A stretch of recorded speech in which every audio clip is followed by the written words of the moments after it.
মৰমৰ ছাত্ৰ-ছাত্ৰীসকল, আজি আমি দ্বিতীয় অধ্যায়ৰ শেষৰটো অংশলৈ আহিছোঁ।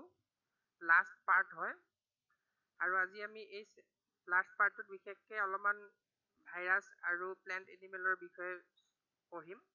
ভাইৰাছৰ বিষয়ে অলপমান পঢ়িম কাৰণ প্লেণ্ট আৰু এনিমেলৰ বিষয়ে তোমালোকে 3 নম্বৰ আৰু 4 নম্বৰ চেপ্টাৰটোত ভালকৈ পঢ়িবলৈ পাবা। এতিয়া আমি 5খন ৰাজ্যৰ পদ্ধতি পঢ়িছিলোঁ। আমি মনেৰা ৰাজ্য পঢ়িলোঁ, প্ৰতিষ্ঠা ৰাজ্য পঢ়িলোঁ, ভেঁকুৰ ৰাজ্য পঢ়িলোঁ। এতিয়া আমি উদ্ভিদ ৰাজ্য আৰু প্ৰাণী ৰাজ্যৰ বিষয়ে অলপ পঢ়োঁ। উদ্ভিদ ৰাজ্যক ইংলিছত কি কোৱা হৈছে? Kingdom plenty. এতিয়া উদ্ভিদ ৰাজ্যবিলাকত সকলোবিলাক উদ্ভিদেই পৰে। ভেঁকুৰবিলাকো উদ্ভিদ হয়, কিন্তু ভেঁকুৰবিলাকৰ পঞ্চৰাজ্য পদ্ধতি মতে উদ্ভিদ ৰাজ্যত নাৰাখে। গতিকে উদ্ভিদ ৰাজ্যত সাধাৰণতে আমি এলগি, ব্ৰায়োফাইটছ, টেৰিডোফাইটছ, জিমনোস্পাৰ্মছ আৰু এনজিঅস্পাৰ্মছ এইখিনি পৰে। এতিয়া উদ্ভিদ ৰাজ্যত যিবিলাক জীৱ আছে সকলোবিলাক কি হয়? All are mostly multicellular, eukaryotic, chlorophyll containing organism. সকলোবিলাক উদ্ভিদৰ বেছিভাগেই কি হয়? বহুকোষী হয়। বহুত কোষেৰে সিহঁতৰ দেহটো গঠিত আৰু সংকোষ কেন্দ্ৰীয় হয়। সিহঁতৰ ডিফাইনিড নিউক্লিয়াছ থাকে আৰু লগতে ক্ল'ৰফিল যুক্ত হয়। কাৰণ ক্ল'ৰফিল থাকে কাৰণে উদ্ভিদবিলাকে কি কৰিব পাৰে? সালু সংশ্লেষণ কৰি নিজৰ খাদ্য নিজে প্ৰস্তুত কৰিব পাৰে। They can synthesize their food with the help of photosynthesis. All are autotrophic except few numbers are partially heterotrophic such as insectivorous, bladderwort and venus flytrap or parasitic Cuscuta plants.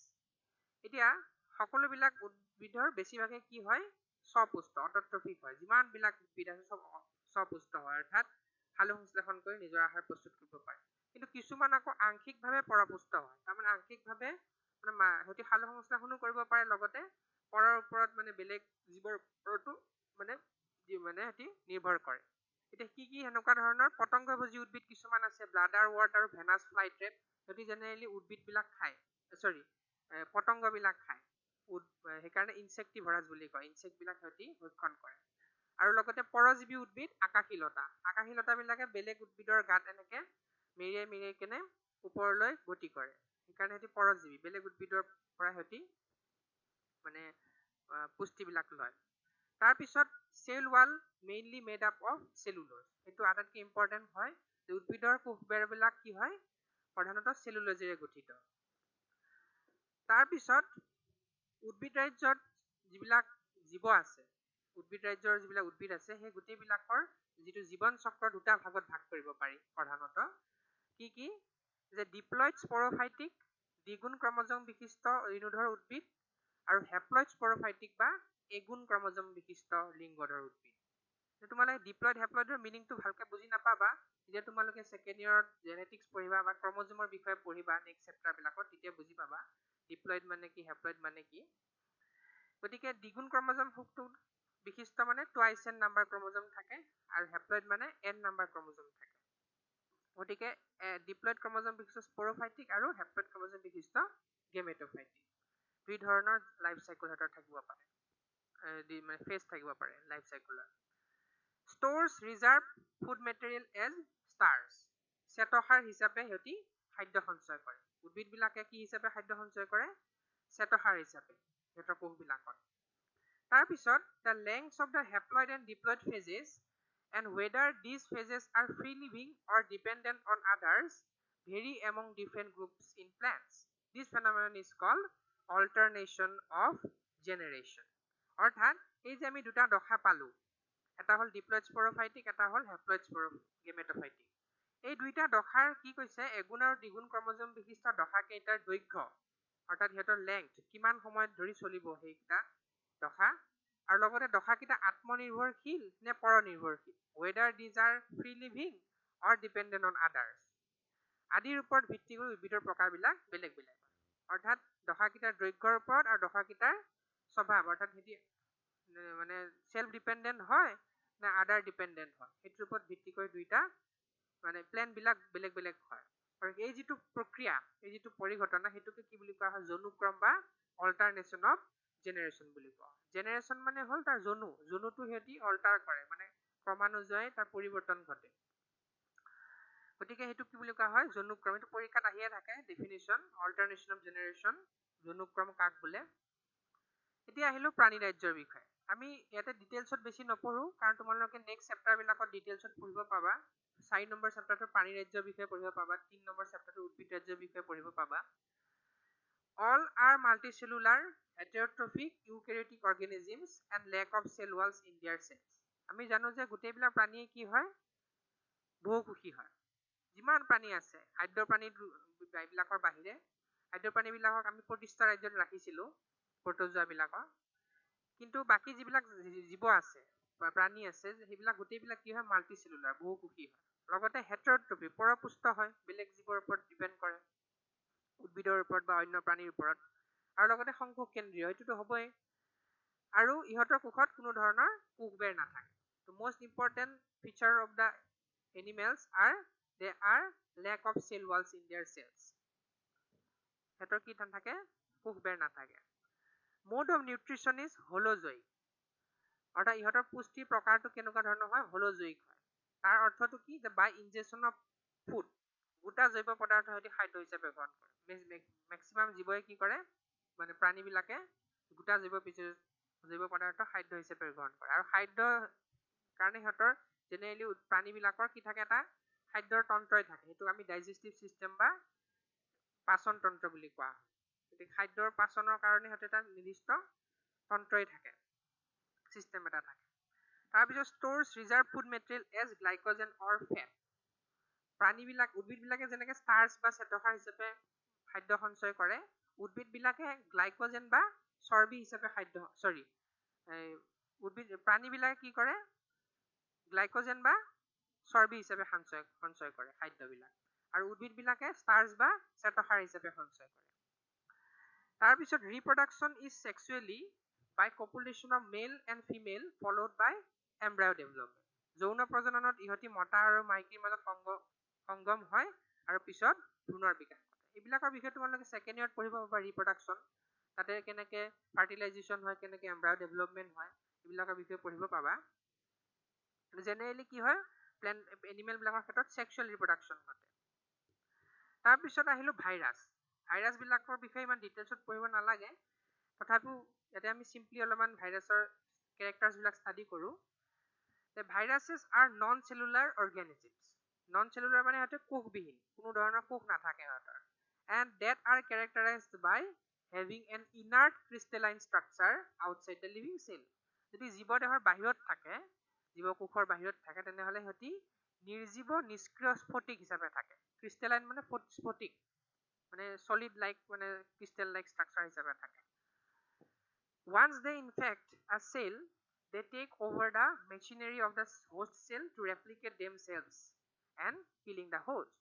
যেতিয়া সিহঁতি এটা জীৱ কোষক আক্ৰমণ কৰে জীৱিত কোষ এটাক তেতিয়া কি কৰে সেই ভাইৰাছটোৱে কোষটোৰ বা সেই কোষকটোৰ এইটো কোষক দিছে এইটো পোষক হ'ব পোষকটোৰ গোটেই ক্ৰিয়া কৌশলবোৰ নিজৰ নিয়ন্ত্ৰণলৈ আনে অৰ্থাৎ যেতিয়া ভাইৰাছটোৱে আক্ৰমণ কৰিলে জীৱটোক কোষটোক সেই কোষটোৰ ভিতৰত যিমানখিনি মেচিনেৰী আছে যিমানখিনি তাৰ কাৰ্যকলাপ আছে নিজে কৰিব পাৰে সেইখিনি কোষটোৱে নিজৰ অধীনত আনি লয় ভাইৰাছটোৱে তাৰপিছত কি কৰে এণ্ড কিলিং দা হোষ্ট তাৰ ভিতৰতে কি কৰে নিজৰ বংশবৃদ্ধি কৰি পোষকটোক শেষত মাৰি পেলায় জীৱটোক মাৰি পেলায় যিটো জীৱ কোষত হেতি ইনফেকশ্যন কৰে গতিকে ভাইৰাছবিলাক সেইকাৰণে বহুত মানে হাৰ্মফুল হয় বডিৰ কাৰণে হিউমেন বডি বা এনিমেল বডিৰ কাৰণে তাৰপিছত ভাইৰাছবিলাকৰ যিটো নাম ভাইৰাছ শব্দটো এই নামটো প্ৰথমবাৰ আৱিষ্কাৰ কৰিছিল ডিমিত্ৰি ইভানস্কিয়ে তেখেতে সাইন্টিষ্ট হয় এতিয়া পৰীক্ষাত সুধিব পাৰে who discovered the word virus বা who proposed the first word virus Dmitri Ivanovsky In addition to proteins, viruses also contains genetic material like DNA or RNA. প্ৰটিনৰ উপৰিও মানে প্ৰটিনটো থাকে ইহঁতৰ দেহত তাৰ উপৰিও জিনীয় পদাৰ্থ হিচাপে DNA বা RNA থাকে আৰু দিছো আৰু নহয় আচলতে অথবা হ'ব DNA অথবা RNA থাকে আইদাৰ DNA or RNA থাকিব দুটা নাথাকে DNA RNA একেলগে নাথাকে ভাইৰাছত আইদাৰ DNA or RNA RNA বিলাক সিংগল ষ্ট্ৰেণ্ডেড হিচাপেও থাকিব পাৰে ডাবল ষ্ট্ৰেণ্ডেড হিচাপেও থাকিব পাৰে DNA বিলাকতো ডাবল ষ্ট্ৰেণ্ডেডে হয় দ্বিসূত্ৰিকা হয়। Therefore, a virus is a nucleoprotein obligate parasite with genetic material is infectious. সেইকাৰণে ভাইৰাছটোক আমি কি ক'ব পাৰো? এটা ভাইৰাছক নিউক্লিঅ'প্ৰটিন অবিকল্প পৰজীৱী। অবিকল্প পৰজীৱী মানে সিহঁতি আমাৰ দেহত কি বুলি কয় পৰজীৱী হিচাপে বাস কৰে, অবিকল্প পৰজীৱী হিচাপে। সিহঁতৰ কোনো বিকল্প নাই তাৰমানে, অব্লিগেটছ দে আৰ, মানে স্পেচিফিক হয় আমাৰ বডিত বা অন্য জীৱৰ বডিত, যিবোৰৰ জিনীয় পদাৰ্থ সংক্ৰমণকাৰী হয়। অৰ্থাৎ জিনীয় পদাৰ্থ বুলি ক'লে DNA আৰু RNAটো কি হয়, বহুত ইনফেকচিয়াছ হয়। মেইনলি সিহঁতি DNA আৰু RNA ৰ জৰিয়তে ইনফেকশ্যন কৰে। প্ৰটিনটো মানে সিহঁতি ষ্ট্ৰাকচাৰটোহে ফৰ্ম কৰে। বেক্টেৰিয়েল ভাইৰাছেছ আৰ কল বেক্টেৰিঅ'ফেজেছ। তোমালোকৰ বেক্টেৰিঅ'ফেজৰ ষ্ট্ৰাকচাৰ দিয়া আছে কিতাপত। যিবিলাক ভাইৰাছে বেক্টেৰিয়াবিলাকক আক্ৰমণ কৰে, বহুত সৰু হয় সেইবিলাক, বেক্টেৰিয়াতকৈও মানে 100 গুণে সৰু হয়, সেইবিলাকক কি বুলি কোৱা হয়? বেক্টেৰিঅ'ফেজ বুলি কোৱা হয়। এতিয়া তোমালোকে এইটো মই যিহেতু ভাইৰাছৰ কথা আহিছে, কৰোণা ভাইৰাছৰ ষ্ট্ৰাকচাৰটো তোমালোকক কিন্তু চিম্পলি দিছোঁ, এইটো কিতাপত তোমালোকক নালাগে, যদিও এতিয়া মানে চিটুৱেশ্যনটো এনেকুৱা তোমালোকে জানিব লাগিব। এতিয়া চোৱা, কৰোণা ভাইৰাছৰ যিটো নাম সেইটো হ'ল SARS-CoV-2, severe acute respiratory syndrome corona virus 2। ইয়াৰ আগতো কৰোণা ভাইৰাছ এটা ওলাইছে, সেইটোৰ নাম SARS-CoV আছিল, SARS-CoV-1 বুলিও কয়। এতিয়া যিটো ওলাইছে সেইটো হ'ল SARS-CoV-2, কৰোণা ভাইৰাছ 2।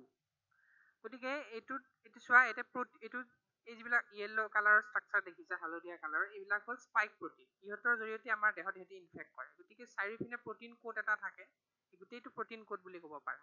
য়েল্ল', তাৰপিছত ইয়াতে লাইট ব্লু আৰু ৰেড কালাৰৰ যিখিনি ষ্ট্ৰাকচাৰ আছে গোটেইখিনি প্ৰটিন হয়। এনভেলপ প্ৰটিন, স্পাইক গ্লাইক'প্ৰটিন আৰু ভিতৰত এন প্ৰটিন থাকে, আৰু লগতে হিমাগ্লুটিন এষ্টেনেছ ডাইমাৰ, এইবিলাকো চব প্ৰটিনেই হয়। আল্টিমেটলি প্ৰটিন কোটেৰে সিহঁতি আবৃত হৈ থাকে। আৰু ভিতৰত কি থাকে? RNA থাকে, ছিংগল ষ্ট্ৰেণ্ডেড RNA এডাল থাকে। গতিকে মেইনলি কি হয়, RNAটো কৰোণা ভাইৰাছৰ ক্ষেত্ৰত জেনেটিক মেটেৰিয়েল। আৰু মষ্টলি কি হয়, যিমান RNA ভাইৰাছ আছে, এতিয়া হেপাটাইটিছ চি ভাইৰাছ বা অন্য প্লেণ্টৰ যিবিলাক RNA ভাইৰাছ আছে, সেইবিলাক মানে খুব বেছি ডেডলি হয়, ডেডলি পয়জনাছ হয়।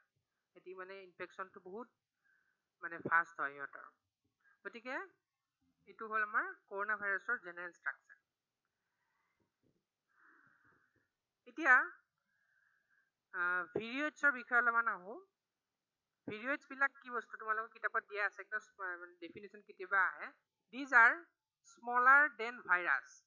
ভিৰিঅইডছ বিলাক কি হয়? ভাইৰাছ নহয়, কিন্তু ভাইৰাছতকৈ সৰু হয়। And lack of protein coat. ভাইৰাছত যেনেকৈ প্ৰটিন কোড থাকে, প্ৰটিন আৱৰণ থাকে, কিন্তু ভিৰিঅইডছ বিলাকত কি নাথাকে? প্ৰটিন আৱৰণ নাথাকে। And found to be a free RNA। Protein code যিহেতু নাথাকে, RNAটো কি হৈ থাকিব? ফ্ৰী হৈ থাকিব, মুক্ত RNA থাকে। তাৰপিছত প্ৰিয়নছ। প্ৰিয়নছ বিলাক কি হয়? প্ৰিয়ন শব্দটো আচলতে প্ৰটিনৰ পৰা আহিছে।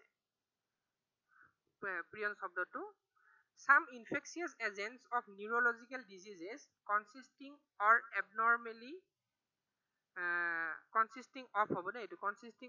abnormally folded protein which are similar in size to virus called prions. এতিয়া কি কৈছে, কিছুমান স্নায়ুজনিত ৰোগ মানুহৰ ক্ষেত্ৰত বা অন্য প্ৰাণীৰ ক্ষেত্ৰত যিবিলাক স্নায়ুজনিত ৰোগ হয়, সেই ৰোগৰ সংক্ৰমণকাৰী কাৰক যিবিলাক বস্তুৱে তাৰমানে সেইবিলাক মানে সংক্ৰমণ কৰে, কাৰকবিলাক, আৰু সেইবিলাক কাৰকবিলাক কি হয়? যিবোৰত সাধাৰণতে ভাইৰাছতকৈ অতি সৰু হয় আৰু অস্বাভাৱিকভাৱে পাকযুক্ত প্ৰটিন থাকে। তাৰমানে সেই যিবিলাক এজেণ্টছ আছে, ইনফেকচিয়াছ এজেণ্টছ আছে, সেইবিলাক মিছফল্ডেড বা ফল্ডেড প্ৰটিন হয়, এবনৰ্মেলি ফল্ডেড প্ৰটিন হয়। মানে যিটো একচুৱেল প্ৰটিনৰ ষ্ট্ৰাকচাৰ হ'ব লাগিছিল সেনেকুৱা প্ৰটিন নহয়, বেলেগ প্ৰটিন হয়। আৰু সেই প্ৰটিনটোৱে কি কৰে? কিছুমান নিউৰলজিকেল ডিজিজ সৃষ্টি কৰে, স্নায়ুজনিত ৰোগৰ সৃষ্টি কৰে। সেইবিলাকক আমি কি ক'ব পাৰোঁ? প্ৰিয়নছ বুলি ক'ব পাৰোঁ। এতিয়া লাইকেনৰ বিষয়ে তোমালোকক আগতে অলপমান কৈছোৱেই। লাইকেন বিলাক কি হয়? চিম্বায়টিক মানে অৰ্গেনিজিম হয়, মানে সহজীৱী জীৱ হয়। সিহঁতি শেলাই বা ভেঁকুৰবিলাকৰ লগত সিহঁতি সহজীৱী হিচাপে বাস কৰে। কিন্তু শেলাইৰ লগত বাস কৰিলে সিহঁতৰ বেলেগ নাম হয়, আৰু ভেঁকুৰবিলাকৰ লগত বাস কৰিলে বেলেগ নাম হয়। এতিয়া চোৱা, the autotrophic algal component associated symbiotically with lichen is called phycobion. যিবোৰ লাইকেন স্বপুষ্ট শেলাইৰ লগত সহজীৱী হিচাপে বাস কৰে, সেইবোৰক ফাইকোবায়ন বোলা হয়। শেলাইবিলাক স্বপুষ্ট হয় কাৰণ সিহঁতৰ দেহত ক্ল'ৰফিলৰ নিচিনা ছাবষ্টেঞ্চ থাকে, ক্ল'ৰ'ফিল এ লাইক ছাবষ্টেঞ্চ থাকে আৰু সিহঁতৰ লগত সহজীৱী হিচাপে বাস কৰে এলগেল কম্পনেণ্টৰ লগত সেই এলগেল কম্পনেণ্টটোক কি বুলি কোৱা হয় ফাইক'বায়ন বুলি কোৱা হয় তাৰপিছত the heterotrophic fungal component associated symbiotically with lichen is called mycobiont যিবোৰ লাইকেন পৰাপুষ্ট ভেঁকুৰৰ লগত সহজীৱী হিচাপে বাস কৰে সেইবোৰক কি বুলি কোৱা হয় মাইক্ৰ'বায়ন বুলি কোৱা হয় ভেঁকুৰবিলাকক মাইক্ৰ'বায়ন বুলি কোৱা হয় কাৰণ সিহঁতি মানে চিম্বায়টিক এছ'চিয়েশ্যন কৰে লাইকেনৰ লগত গতিকে এইখিনি হ'ল তোমাৰ আজিৰ পাৰ্টটো আৰু এইখিনিতে মই তোমালোকৰ চেপ্টাৰ 2টো শেষ কৰিলোঁ ইয়াৰ পিছত তোমালোকৰ যদি কিবা সুধিবলগীয়া থাকে মোক সুধিবা আৰু মই নেক্সট তোমালোকক কুৱেশ্যন এনচাৰ দিম তোমালোকে কৰি মোক ইনবক্সত দেখাবা থেংক ইউ